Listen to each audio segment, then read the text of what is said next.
The rain poured hard against the cracked pavement as an old man sat alone outside a gas station, his coat wrapped tight around his thin frame. He didn't beg. He didn't move. He just waited. Headlights cut through the darkness as a police cruiser pulled up. Two officers stepped out, smirking. "What do we have here?" one of them muttered. "Another lost soul looking for trouble?" The old man said nothing. The younger officer nudged his partner. "Bet he's got no ID, no name, just another nobody." Then slowly the old man reached into his coat pocket. The officers tensed, hands moving toward their belts. But instead of a weapon, the man pulled out an old scratched-up phone, and with steady hands he dialed a number. One ring, two rings. Then a voice answered. And within seconds the officers' faces changed. Because the name on that call wasn't just anyone. It was a name that could end their careers. And by the time they realized their mistake, it was already too late. Before we start the story, comment below where in the world you are watching from today. And if you enjoy stories like this, don't forget to like, share, and subscribe to the channel. Now let's get into it. The street was quiet except for the low hum of a flickering neon sign outside a gas station. A light drizzle had settled over the pavement, making it glisten under the streetlights. Near the curb, Desmond, an old man wrapped in a tattered coat, sat against his worn-out backpack. His hands rested lightly on his lap, his fingers tracing the edge of an old phone. He wasn't asking for anything. He wasn't causing trouble. He was just there, staring at the cracks in the pavement as if they held all the answers he needed. A police cruiser rolled up, its headlights cutting through the dim glow of the street. Inside, Officer Reed, a younger cop with a permanent smirk, nudged his partner and chuckled. "Look at this guy," Reed muttered, motioning toward Desmond. "Think he owns the block." Beside him, Sergeant Miller, a veteran officer with more experience, but less patience, sighed as he pulled the car over. "Yeah, well, they always find a spot, don't they?" Reed laughed, pushing open the door. "Let's clean this up." Desmond didn't flinch as they approached. He kept his gaze down, fingers brushing against the old scratched-up phone in his lap. Reed towered over him, arms crossed. "All right, Grandpa," he said, tilting his head. "You got somewhere to be, or are you just here to ruin the view?" Desmond lifted his head slowly, meeting the officer's eyes. His face was lined with years of experience, his eyes holding something neither officer was ready to recognize. "I'm just sitting," Desmond said calmly. Miller stepped forward, resting his hands on his belt. "Well, sit somewhere else. This isn't a shelter." Desmond didn't move. Instead, he shifted slightly, his fingers tapping against his phone. Reed narrowed his eyes. "Hey, hey," he said, tone shifting just slightly. "Hands where I can see 'em." Desmond's movements remained slow, deliberate. He unlocked his phone, scrolled for a moment, then lifted it to his ear. Reed let out a short laugh. "Oh, what's this? Calling for backup? Who you got on speed dial? The mayor?" Desmond ignored him, his gaze steady as he listened to the ringing on the other end of the line. Then Miller's radio crackled. "Unit 3-5, confirm your location." The two officers exchanged a glance. The radio wasn't usually this active this time of night. Miller pressed the button on his shoulder mic. Dispatch, we're on 7th and Maple. What's up?" There was a pause. Then a voice came through, clear, firm. "Hold your position. Do not engage." Miller frowned, his body going rigid. Reed raised an eyebrow, shifting his stance. "What? Now we need clearance to talk to a vagrant?" Reed muttered under his breath. Before either officer could react further, the radio crackled again, this time with a voice they weren't expecting to hear. "Officers, step away from the man immediately." Miller's stomach dropped. That wasn't dispatch. That was someone higher up, someone who had no business interfering with a routine street encounter. And yet, here they were. Reed let out a sharp laugh, shaking his head in disbelief. "You hearing this?" he scoffed, glancing at Miller. "They're acting like this guy's some kind of VIP." Miller didn't respond right away. He was too busy staring at Desmond, who still sat calmly, phone in hand, listening. The man wasn't scared. He wasn't begging or pleading. He was waiting, and that was what unsettled Miller the most. Reed nudged Miller with his elbow. "Come on, Sarge. Tell me this ain't serious. Dispatch must have gotten their wires crossed." But before Miller could reply, the radio crackled again, this time with an unmistakable edge of urgency. Sergeant Miller, step away from the individual. A response team is en route. Reed's smirk faded. A response team? For what? Miller exhaled sharply, rubbing a hand over his jaw. His instincts told him something wasn't right. Dispatch never spoke like that. And a response team? That wasn't how things worked. Desmond finally lowered his phone, his gaze steady as he locked eyes with Miller. His voice was as calm as it had been before. "You should have listened the first time," Desmond said. Reed's patience snapped. He took a step forward, grabbing Desmond's arm roughly. "All right, enough games, old man. Who the hell are you?" Before he could finish, a black SUV came screeching around the corner, tires skidding against the wet pavement. The headlights cut through the night, blindingly bright, and within seconds it came to a stop right beside them. The doors swung open fast and out stepped three men in suits, their movements crisp, their expressions unreadable. The air shifted instantly. Miller took a step back. Reed instinctively reached for his belt, but Miller shot him a warning look. "Don't," he muttered under his breath. One of the men, a tall, broad-shouldered figure with a presence that demanded attention, locked eyes with Miller. "I'm Special Agent Monroe with the District Attorney's Office," the man said, flashing a badge. "This man is coming with us. Step away." Reed frowned, still gripping Desmond's arm. "And why the hell is the DA's office sending suits for a homeless guy?" Desmond's lips curled into the faintest smirk. He looked almost amused. Monroe's jaw tightened. "Let go of him," he repeated, his tone cold, measured. Miller hesitated for just a second too long. Then another voice, this time from inside the SUV.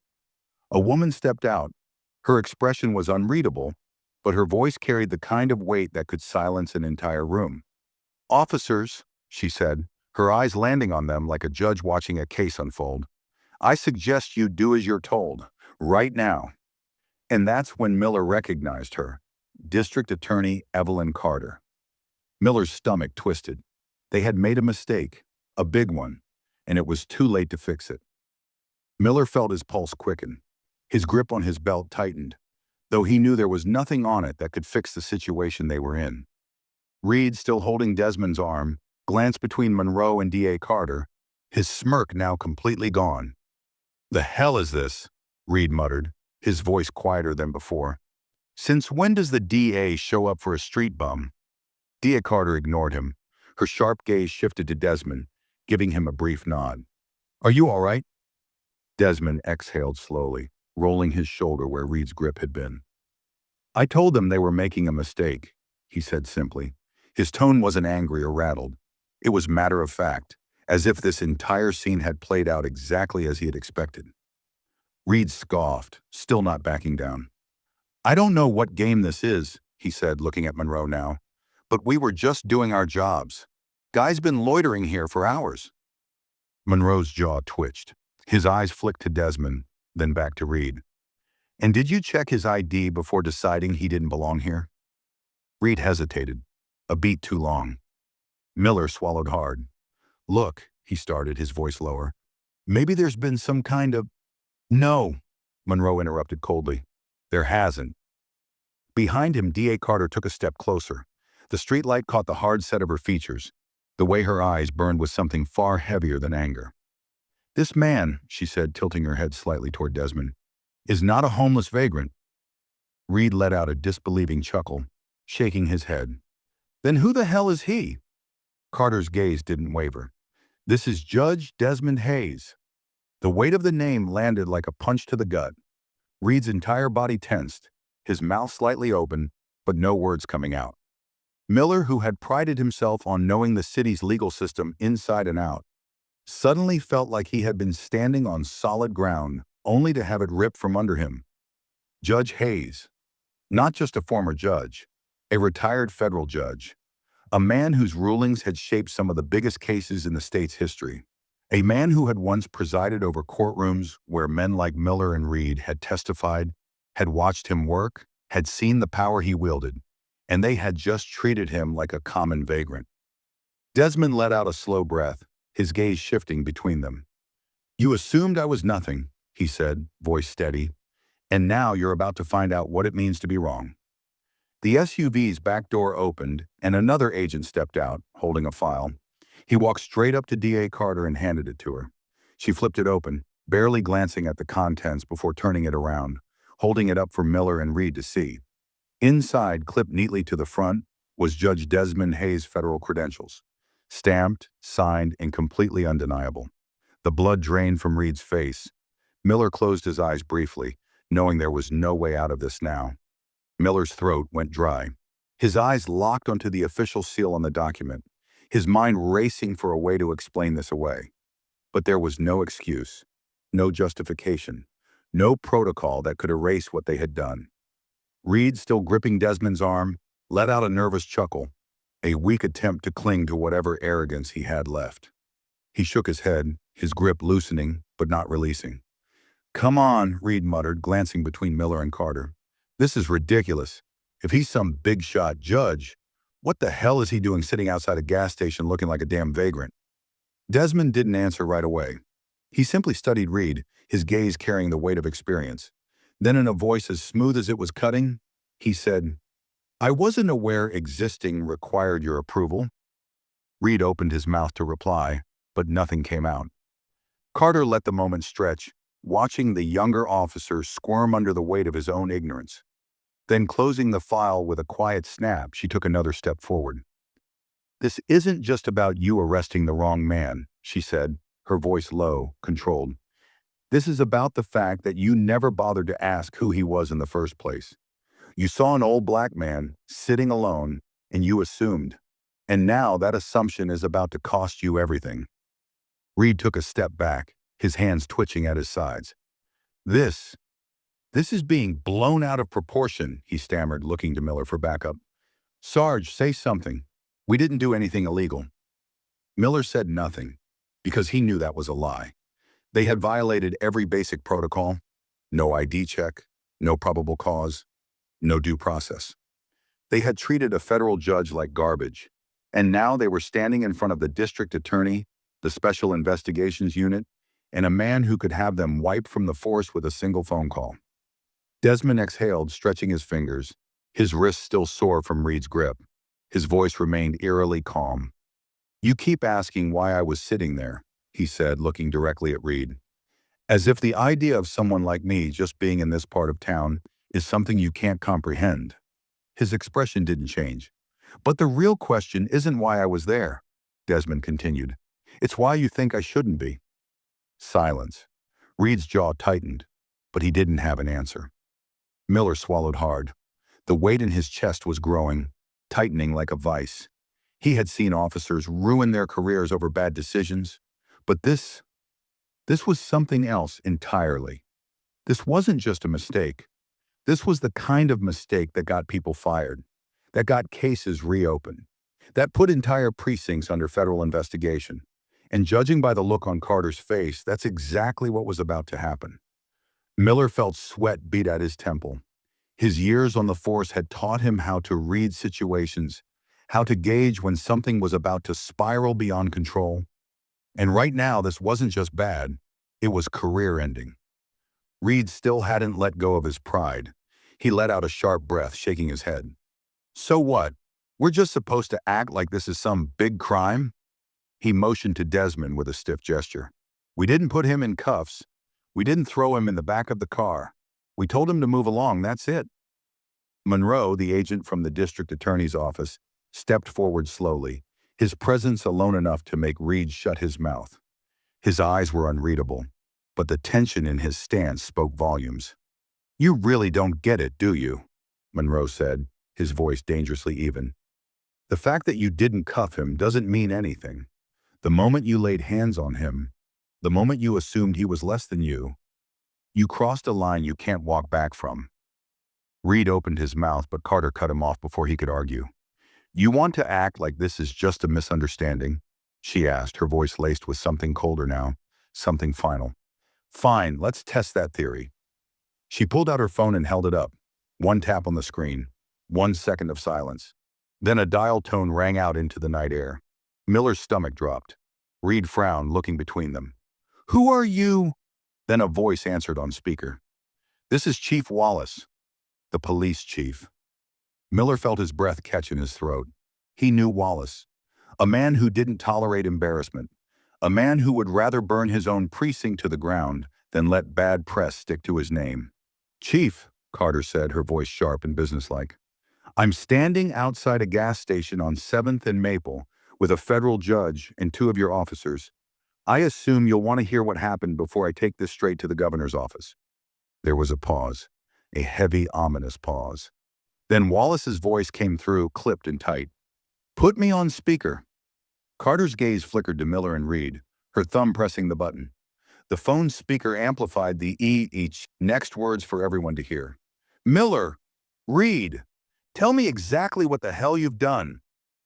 Miller froze.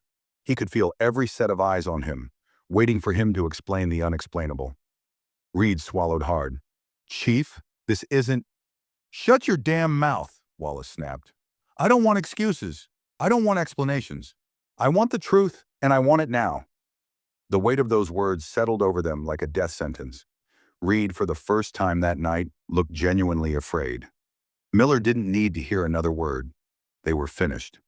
Miller stood frozen, the weight of the moment pressing down on him like a vice. Every instinct he had honed over years in uniform told him there was no salvaging this. The police chief's voice, sharp, clipped, full of barely restrained fury, made that clear. Reed, still trying to grasp at some illusion of control, took a step forward. His voice wavered, but his arrogance wasn't completely gone yet. "Chief, listen. I said shut your damn mouth," Wallace barked over the speaker.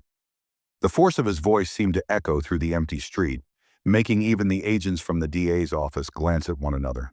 This wasn't just a reprimand. This was something worse. Miller clenched his jaw, forcing himself to speak before Reed could dig them into an even deeper hole. His voice was stiff, his throat tight. "Chief, we approached a man sitting outside the gas station. We assumed—" He caught himself, but it was too late.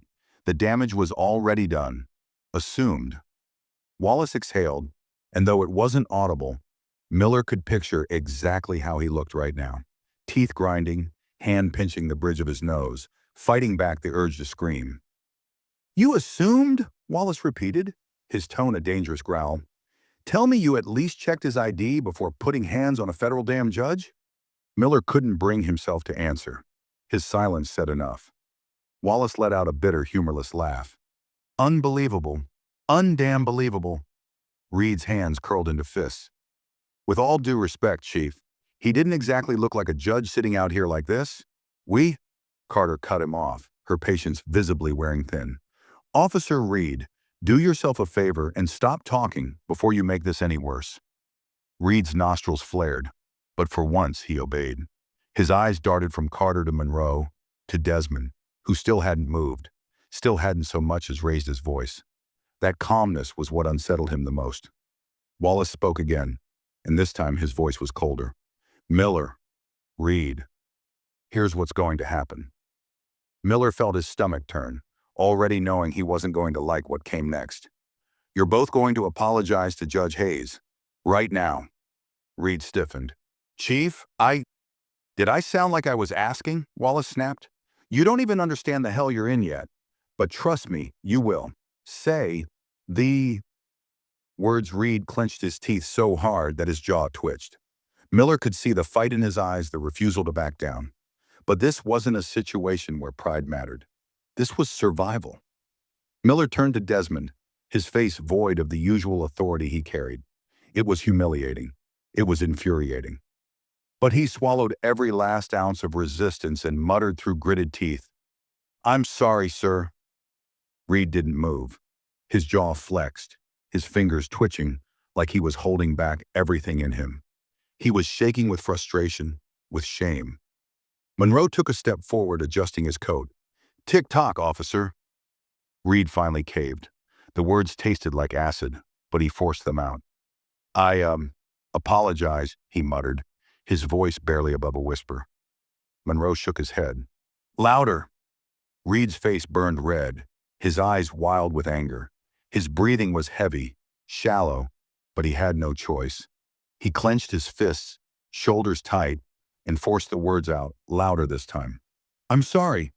Desmond didn't react. He simply stared at them, his expression unreadable.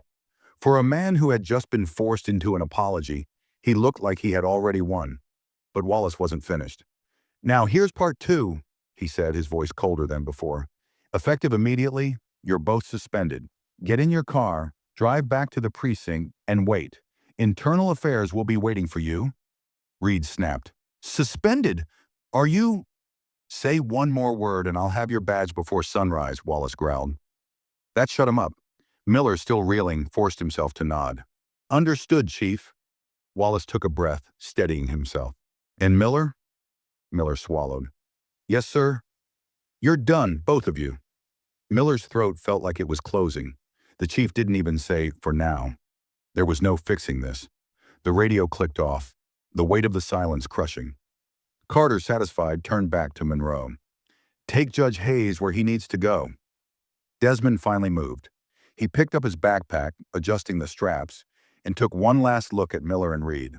His expression wasn't smug. It wasn't triumphant. It was knowing. Without another word, he turned and walked toward the SUV, stepping into the vehicle like a man who had never once been beneath them. The doors shut. The engine purred. Miller and Reed stood frozen as the SUV pulled away, disappearing into the night. All that was left was the quiet hum of the gas station sign, and the realization that they had just destroyed their own careers. Miller stood there, his breath uneven, his mind racing. The street felt too quiet now, like the entire city had exhaled, leaving nothing but the weight of his own failure pressing down on him. The SUV carrying Judge Hayes was gone, but the damage? That would last forever. Reed hadn't moved. His fists clenched so tight his knuckles had turned white. He was still glaring at the empty space where the vehicle had been, as if he could somehow undo the last 20 minutes by sheer force of will. "This is bullshit," Reed muttered under his breath. His voice was raw, stripped of its usual cocky edge. "They're making an example out of us." Miller swallowed hard. He knew better. "They don't need to make an example," he said, his voice lower, heavier. "We did this to ourselves." Reed snapped his head toward him, his eyes blazing. "Oh, come on, Sarge. You really think we deserve that? A damn judge sitting outside a gas station looking like— Like what?" Miller cut him off. His tone was sharp, sharper than he intended, but he was done pretending they hadn't just walked into a disaster of their own making. Reed opened his mouth, but nothing came out. Miller let out a bitter exhale, shaking his head. "That's the problem, isn't it? You thought he didn't belong there. You thought the way he looked made him someone you could just brush off, push around." He stared at Reed, his jaw tightening. "And so did I." Reed scoffed, rubbing a hand down his face. "Man, whatever. We're getting suspended over nothing. This is political. Carter and Monroe, this has nothing to do with them." Miller's voice snapped through the air, cutting off whatever excuse Reed had been ready to throw out next. He ran a hand over his jaw, staring at the pavement. "I've seen bad calls, Reed. I've seen rookies pull the wrong guy over. I've seen vets use their badge to get away with things they shouldn't. But this?" He let out a dry, humorless laugh. "This wasn't just a bad call. This was a mistake we didn't even realize we were making." Reed shook his head, his jaw clenching. "Sarge, come on!" Miller turned to face him fully now. "Think about it. What if he wasn't a judge? What if he was just a regular guy sitting outside this gas station, minding his business?" He gestured toward the empty curb where Desmond had been sitting just minutes ago. "Would we have handled it any differently?" Reed's silence was answer enough. Miller let out a slow breath, his voice softer now. "That's why we're done, Reed. Not because of politics, not because of Carter, because we're exactly the kind of cops people are sick of." Reed let out a dry laugh, shaking his head. "This is such bullshit," he muttered again, but it sounded weaker now. Miller didn't argue. He just stared at the pavement, his stomach churning with something he hadn't felt in years. Shame. The radio crackled again. "Unit 3-5, return to precinct immediately.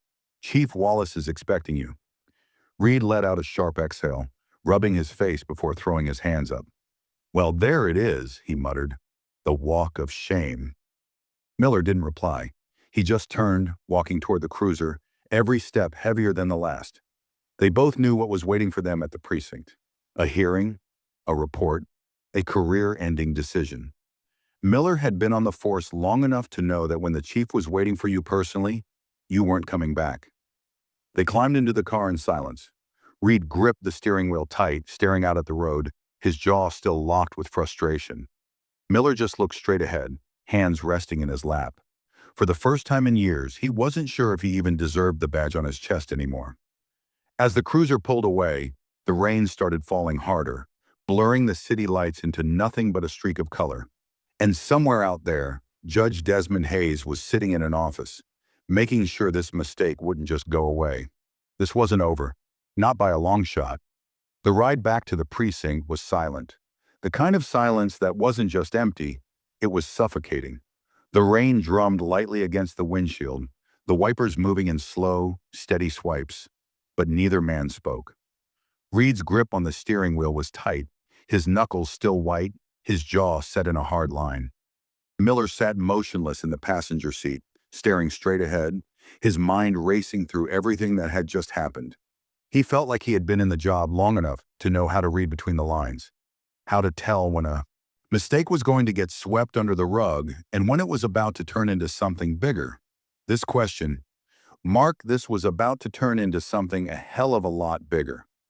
As they turned onto the street leading to the precinct, Miller's stomach tightened. He had expected to see their usual few squad cars parked outside, a couple of officers heading in and out for shift changes. Instead, he saw something that made his pulse jump. News vans, lined up along the curb. Camera crews huddled beneath umbrellas, reporters checking their microphones. Their vans emblazoned with the logos of every major network in the city. Reed slowed the car as they approached, his face twisting in confusion. What the hell? Then they saw the crowd, not just reporters, civilians, people standing just beyond the precinct steps, some holding signs, some just watching. And standing near the entrance, waiting for them, was Chief Wallace. His arms were crossed, his expression like stone. Miller's stomach dropped. This wasn't just an internal issue anymore. This had gone public. Reed let out a string of curses under his breath. They called the damn press? No, Miller muttered. His throat was dry. His pulse was loud in his ears. They didn't call the press. Someone else did. And deep down, he already knew who. Judge Desmond Hayes. The realization settled over him like a slow-building storm. Hayes had never raised his voice, never argued, never showed a flicker of fear, because he had never needed to. This had been bigger than just two cops throwing their weight around from the start. Hayes had let them make their mistake. He had let them do it in front of witnesses, let them confirm their bias, let them believe they had all the power. And then, he had made one phone call. Now the weight of that call was crashing down on them like a landslide. Reed pulled the cruiser into the lot, his movements stiffer than before. I swear to God, if I have to talk to some reporter tonight, I'm gonna— You're not saying a damn word, Miller muttered. His voice was quiet but firm.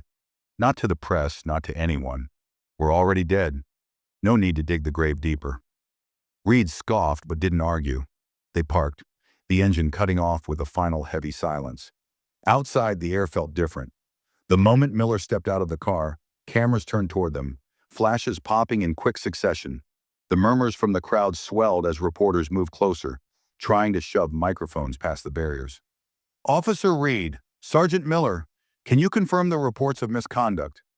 Was Judge Hayes racially profiled? Did you know who he was before engaging? Miller ignored them. He kept his head down, walking toward the entrance. He had played this game before. He knew what happened when the press got their hands on something like this. A story was already forming, and he was at the center of it. Reed, however, wasn't built for this. His temper was seconds away from cracking. Miller could feel it. So could Wallace. Not a word, Wallace said the second they stepped onto the precinct steps. His voice was low but firm, the kind of voice that made grown men feel like children. Get inside now. Reed's hands curled into fists, but Miller grabbed his arm and pulled him toward the doors before he could do something stupid. Inside, the atmosphere was even worse.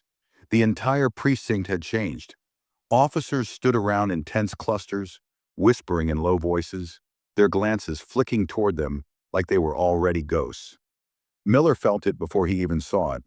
The separation. The understanding that they weren't just walking back into their workplace. They were walking into a crime scene, and they were the suspects. Wallace walked in behind them, his expression unreadable. But the moment the doors shut behind him, he turned to them, his jaw tight. "My office, now." Miller and Reed exchanged a glance. Neither of them said a word, because they already knew. This was the last time they would ever walk through these halls as officers. The walls of the precinct felt like they were closing in. Every step Miller took toward Wallace's office felt heavier, like he was walking into a courtroom where the verdict had already been decided. Reed was right behind him, his breath sharp, his posture rigid. He still hadn't fully accepted what was happening, but Miller could feel the reality creeping in around him, sinking into his bones. This wasn't just a bad shift. This wasn't a slap on the wrist. This was the end. The entire precinct had gone silent as they passed. Officers who would have once nodded at them or thrown out a casual greeting now kept their heads down, whispering behind their hands. The looks ranged from pity to disgust, but none of them offered support. Miller recognized that kind of silence. It was the kind that happened when people knew you were already dead in the water. Wallace's office door loomed ahead, the glass panel glowing under the harsh, overhead lights. Miller felt something tighten in his chest. He had been in that office countless times before, but never like this. Never as a man who was about to have his badge ripped away from him. Wallace pushed open the door, stepping inside without looking back. Miller and Reed followed, the door clicking shut behind them like the slamming of a cell door. Inside, the air was thick, too still. Miller saw it immediately, the folder sitting on Wallace's desk. His name and Reed's printed across the front. The kind of file that wasn't just disciplinary, the kind that meant a decision had already been made. Wallace didn't sit. He stood behind his desk, arms crossed, his expression like stone. "Sit down," he said. Miller obeyed. Reed didn't. Reed's jaw was tight, his fists clenched at his sides. "I don't get it," he said, shaking his head. His voice was raw, angry, desperate. "We didn't sit down."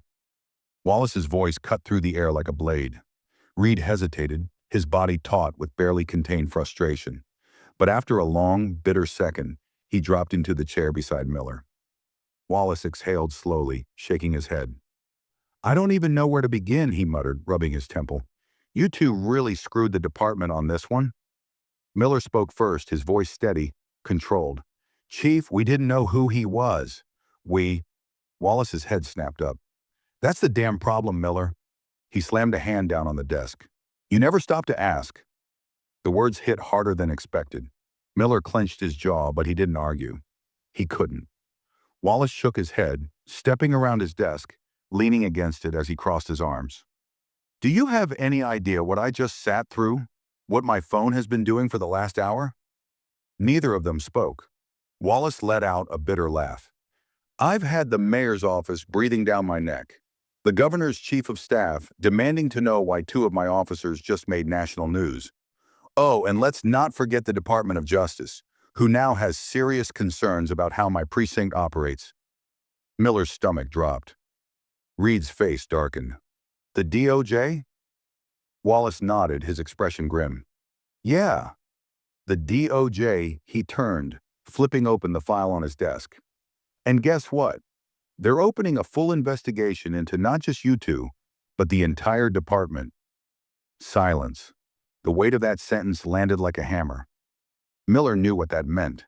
Not just internal affairs, not just a review, a federal investigation. The kind that didn't just look at one mistake, but dug up every skeleton a precinct had ever buried. This wasn't about them anymore. This was about everyone. Reed's breath came out sharp. "This is insane. They're acting like we beat the guy in the street." Wallace's expression hardened. "You think this is about whether or not you put your hands on him?" His voice was cold now, edged with disappointment. "This is about the fact that you didn't even consider the possibility that the man sitting in front of you was someone with power." Reed scoffed. Oh, so if he was just some regular homeless guy, this would be fine. Wallace's eyes darkened. It shouldn't have mattered. The words stung. Miller felt them settle deep in his chest, in places he hadn't looked too closely at before. Wallace let out a slow breath, flipping through the file before looking back at them. You know how long Judge Hayes has been working in this city? Miller stayed quiet. 35 years, Wallace continued. Long enough to have sentenced some of the worst criminals this city has ever seen. Long enough to have made more enemies than either of you can count. And where do you think a man like that goes when he retires? Neither of them answered. Wallace's lips pressed into a thin line. I'll tell you where. He disappears. He stops using private cars, stops taking meetings in government buildings.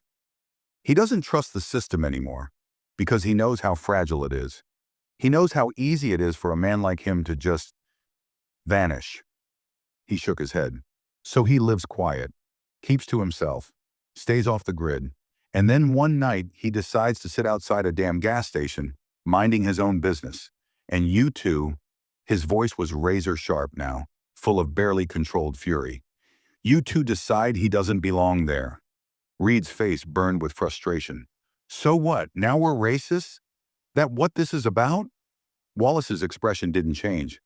It's about perception, Reed, he said. It's about the fact that every single person watching this play out on the news already knows how this looks. He exhaled sharply. And the worst part? They're right.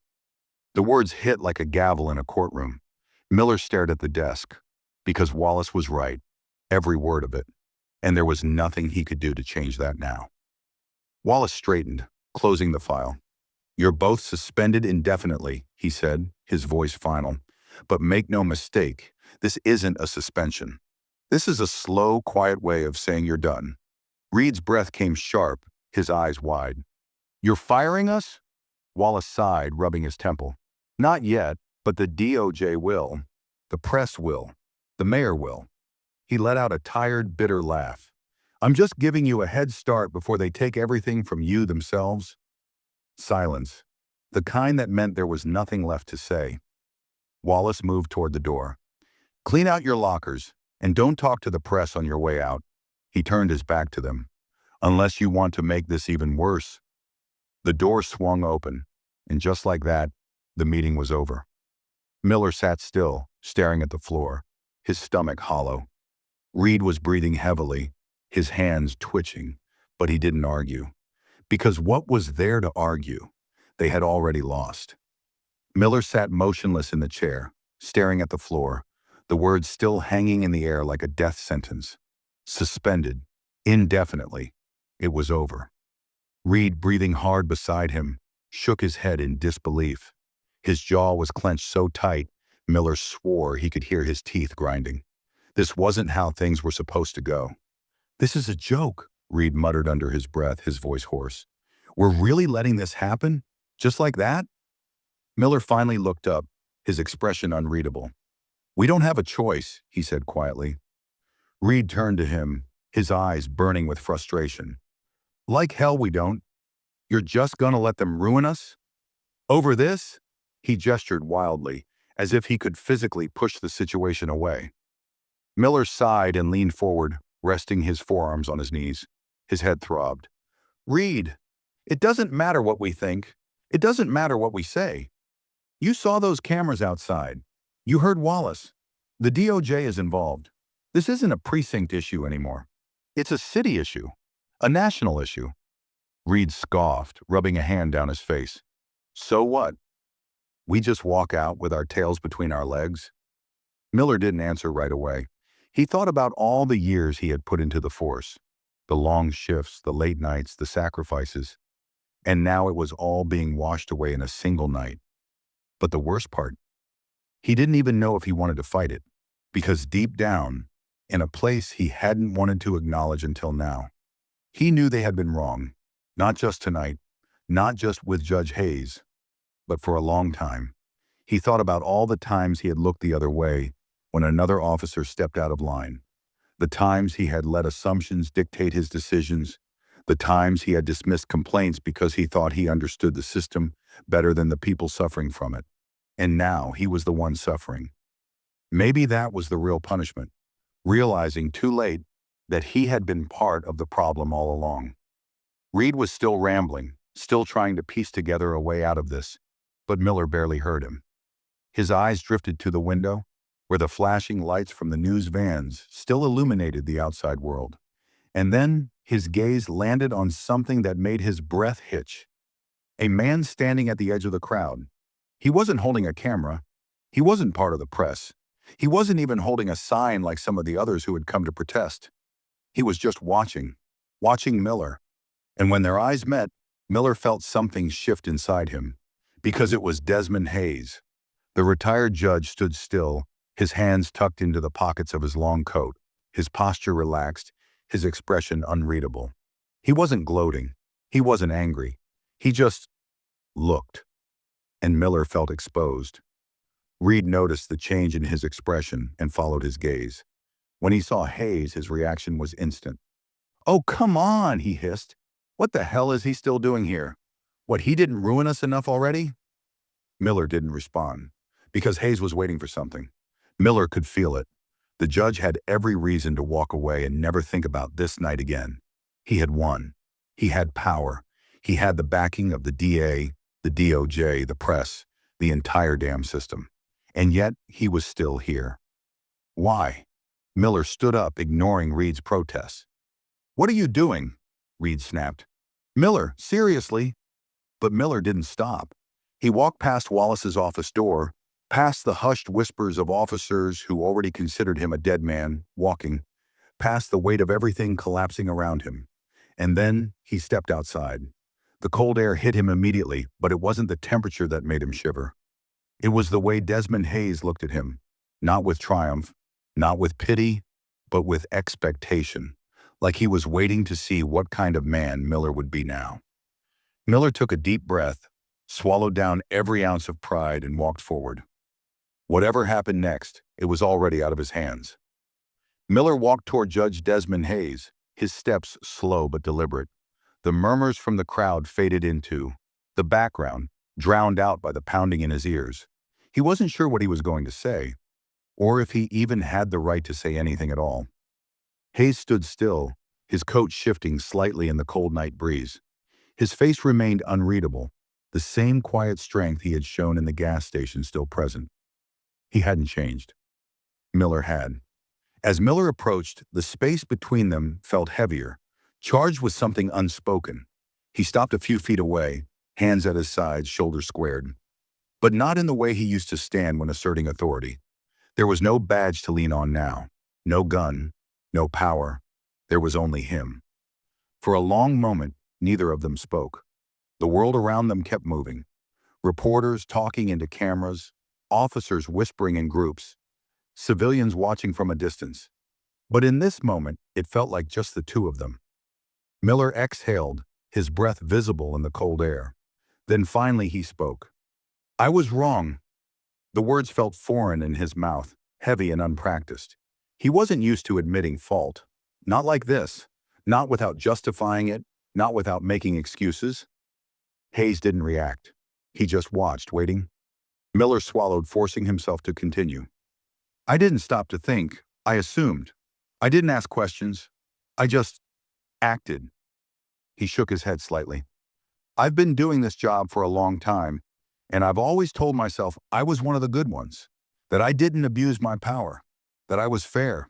But tonight," his throat tightened, but he pushed through it.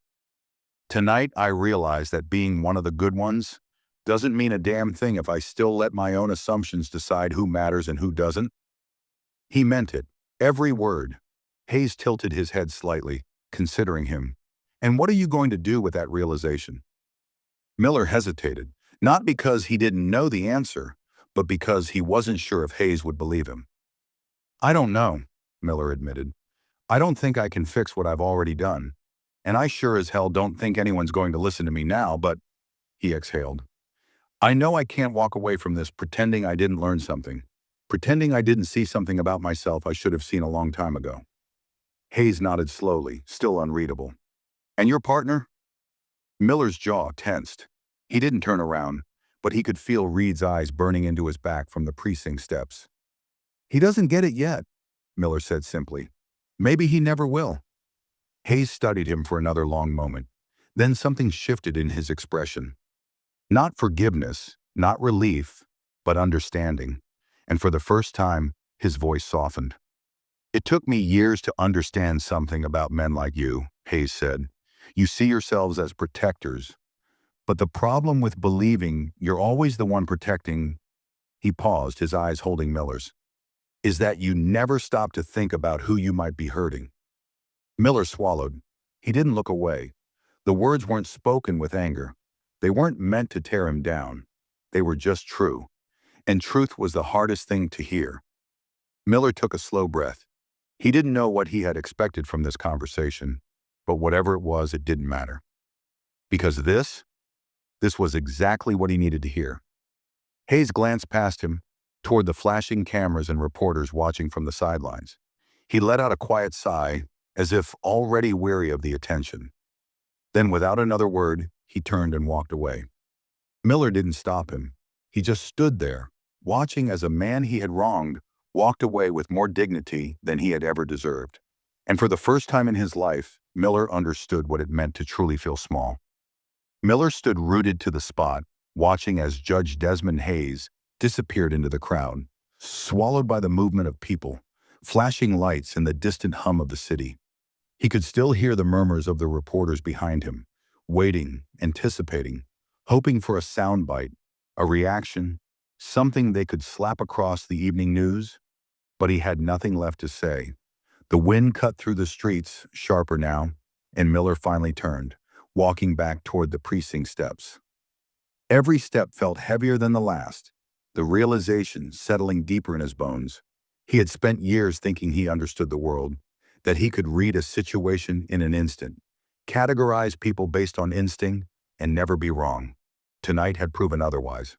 And now he had no badge, no authority, no protection, just a reputation that had been burned to the ground in a matter of minutes. As soon as he reached the steps, Reed was there, waiting. The younger officer's face was still twisted with frustration, his arms crossed over his chest, his stance rigid. He had seen the exchange between Miller and Hayes, and it was clear from the look in his eyes that he wasn't impressed. "You actually went out there to talk to him?" Reed scoffed, shaking his head. "Jesus, Miller. What the hell do you think that was going to do? You think some half-assed apology is going to fix any of this?" Miller ignored the hostility in his tone. He was too damn tired to fight. "I wasn't trying to fix it," he said simply. Reed let out a bitter laugh. "Yeah? Well, congratulations. You just made yourself look even worse." Miller met his gaze. "I don't care how I look." The words landed hard between them. Reed shook his head, his nostrils flaring. "Man, you're just rolling over for them, letting them take everything from us like we're criminals. You really think we deserve this?" Miller exhaled slowly. "It's not about what we deserve, Reed. It's about what we did." Reed's expression darkened. "Oh, cut the self-righteous crap. We didn't beat the guy. We didn't throw him in the back of a squad car. We humiliated him." Miller's voice was sharper now, cutting through the air like a blade. "We treated him like he was beneath us, like he didn't belong. You want to act like that doesn't matter? That it's not a big deal?" He took a step closer, lowering his voice. "Then why are we the ones standing here, getting kicked off the force?" Reed didn't answer, because he couldn't. Instead, he scoffed again, his fingers twitching with frustration. "So what now, huh? You just gonna spend the rest of your life feeling sorry for yourself? Maybe go out and shake hands with every guy we ever pulled over? Make yourself feel better." Miller let out a slow breath. He wasn't angry at Reed anymore. He just felt tired. "You don't get it," Miller said quietly. "And that's the problem." Reed clenched his jaw. "What the hell's that supposed to mean?" "It means," Miller said, finally letting the truth settle between them, "that even now, after everything, you still think this is happening to you. You think you're the victim." Reed's eyes narrowed, his fists curling at his sides. "We are the victims." Miller let out a humorless laugh, shaking his head. "Number we're not." The words hit like a gunshot. Reed stiffened, his face contorting with something unreadable. For a long moment, neither of them spoke. And then Reed did what Miller had known. Deep down, he was always going to do. He turned away, shook his head, and walked off. Miller didn't try to stop him. He just watched as Reed shoved open the precinct doors, disappearing inside without another word. Maybe he'd fight the suspension. Maybe he'd try to spin it, make himself the victim in all of this. But Miller knew he didn't want to fight. For the first time in his career, he wasn't interested in justifying his actions. He wasn't interested in proving he was one of the good ones. Because the truth was, if he had been one of the good ones, none of this would have happened. The realization hit him harder than he expected. He stood on those steps for a long time, watching the people outside the precinct, listening to the distant sirens that had nothing to do with him anymore. The weight of what had just happened tonight settled onto his shoulders. This wasn't just the end of his job. This was the end of the man he had been. And maybe, just maybe, that was a good thing. Miller stood on the precinct steps, the cold air settling into his bones, but he didn't move. He didn't go inside. He didn't follow Reed. He just stood there, staring at the world as it continued on without him.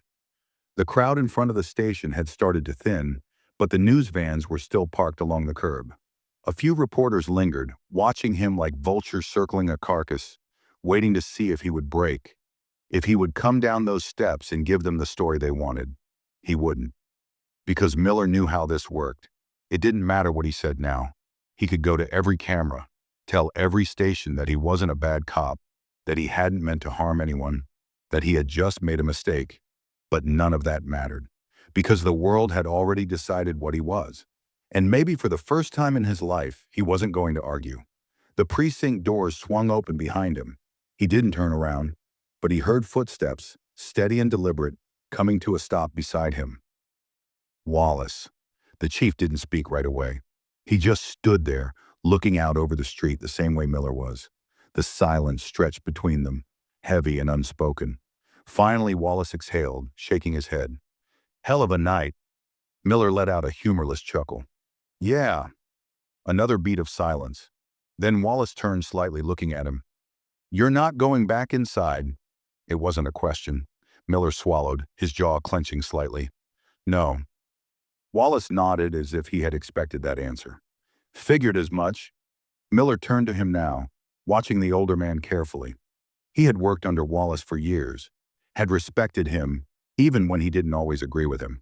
And now, standing here, on the edge of everything falling apart, he realized he didn't know if Wallace respected him anymore, if he even deserved it. Wallace sighed. I should have seen this coming. Miller frowned. What do you mean? Wallace let out a slow breath, rubbing the back of his neck. Hayes didn't just call the DA's office tonight, he said. He called me. Miller's stomach twisted. Before the DOJ got involved? Wallace nodded. Yeah, before Carter showed up, before the press got wind of it. His lips pressed into a thin line. And I'll tell you something, Miller. He didn't sound angry. Miller felt his chest tighten. He sounded tired. The weight of those words settled over him. Wallace looked back at the street, his gaze distant. You ever wonder how many times something like this has happened to him? Miller stayed quiet. Because I have, Wallace continued. Since the moment I got off that call, I've been thinking about how many times a man like Hayes has been in that position. Not as a judge, not as someone powerful, just as a black man sitting in the wrong place at the wrong time. Miller exhaled slowly. More times than he should have. Wallace nodded. And yet, when he called me, he didn't yell, didn't demand your badges, didn't ask for an apology. He glanced at Miller. You know what he said? Miller shook his head. Wallace sighed. I want to see what kind of men they are when no one's watching.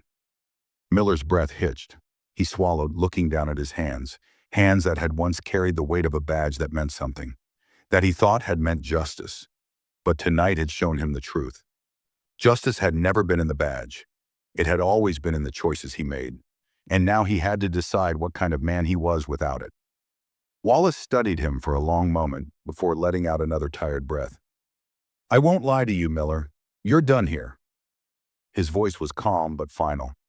There's no coming back from this. Not in this city. Maybe not anywhere.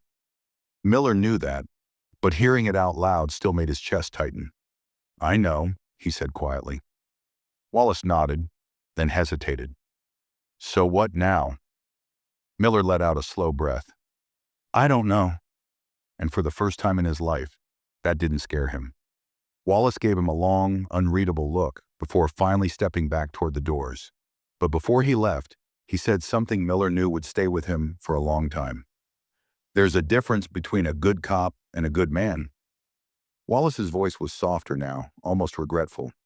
You spent your whole life trying to be the first one. Maybe it's time you tried being the second. And with that, Wallace turned and walked inside, leaving Miller alone. The press was still waiting, the cameras still rolling, the world still watching. But for the first time tonight, Miller didn't feel like he needed to defend himself. Because the truth was simple. He had spent his entire career believing he was one of the good ones. Now he knew that had never been enough. Miller stood at the top of the precinct steps, watching as Wallace disappeared back inside. The wind had picked up, cutting through his shirt, but he barely felt it. For years, this place had been his world. The squad room, the briefing halls, the weight of the radio on his shoulder, the late-night coffee runs, the endless stream of calls that blurred together over time. He had built his entire identity around this job. Now it was gone, and worse, he wasn't sure he even wanted it back. The news cameras were still there, waiting. The reporters were speaking into their microphones, feeding half-truths and assumptions to the world, waiting for him to break. Miller wasn't going to give them that. With a slow, steady breath, he descended the steps, his boots hitting the pavement like a man walking toward his own funeral. The crowd shifted, reporters stepping closer, microphones and cameras shoved in his direction. Sergeant Miller, do you have any comment on your suspension? Do you regret your actions tonight? What do you have to say to Judge Hayes? The last question made him pause. His hand twitched at his side, his pulse hammering in his ears. A part of him wanted to say everything, to tell them that he had been blind, that he had spent too long assuming the system was fair simply because it had always been fair to him. But what would that change? Words weren't enough. He wasn't owed a second chance, and he wasn't arrogant enough to think that one press conference would change anything. So instead, he just looked at the reporter who had asked the question, the only one that actually mattered, and he nodded. That was it. No statement, no justification, no excuse, just acknowledgement, because that was the only thing he had left to give. As he turned away from the reporters and stepped off the curb, his phone buzzed in his pocket. For a second, he almost ignored it. He had spent all night making the wrong choices. He wasn't in the mood to make another, but something told him to check. He pulled the phone from his pocket, frowning when he saw the unfamiliar number. No name, no ID, just a simple message. Come to 48th and Lexington, 9 a.m. Miller's frown deepened. He knew that address. It wasn't a police station. It wasn't a courthouse. It was a community legal clinic, a small office run by former attorneys and activists dedicated to helping people who had been chewed up and spit out by the system. People who had never had someone fight for them. Miller stared at the message, his thumb hovering over the screen. He had no idea who sent it, but he had a good guess. And for the first time in years, he felt something different. Not fear, not anger, just the quiet stir of possibility. Maybe Wallace had been right. Maybe it was time to stop trying to be a good cop and start figuring out what it meant to be a good man. Miller took one last look at the precinct, the place that had shaped him, that had failed him, that he had failed in return. Then without another word, he turned and walked away. Not toward home, not toward the past, but toward something he didn't fully understand yet. And for the first time, that didn't scare him at all. The morning air was crisp, the city alive with its usual rhythm, honking horns, hurried footsteps, the distant hum of conversations that faded in and out like waves. Miller had spent so many years moving through these streets as a cop, always seeing them through a particular lens, where trouble might start, where things could go wrong, where the law needed to be enforced. But today he was just another man walking down the sidewalk. The address from the text had led him to a small, unassuming brick building on 48th and Lexington, tucked between a laundromat and a bakery. The faded sign above the door read Lexington Community Legal Aid, a place he had passed 100 times without ever giving it a second thought, until now. He hesitated at the entrance, hands in his pockets. He wasn't sure what he expected to find inside. A lecture, a test, some form of punishment. Maybe he deserved all of it, or maybe this was something else entirely. Taking a slow breath, he pushed open the door. Inside, the air smelled of old books and fresh coffee. The walls were lined with shelves overflowing with legal documents, and the waiting area was modest. A few chairs, a desk stacked with paperwork, a bulletin board covered in flyers about tenant rights, immigration aid, and expungement workshops. It was a place for people who had been forgotten by the system, a place he had never thought twice about. And sitting at one of the desks, flipping through a file, was Desmond Hayes. The judge glanced up when Miller stepped inside, his expression unreadable. He didn't look surprised. He didn't even look particularly interested. He just closed the file in front of him and leaned back in his chair. "You're early," Hayes said simply.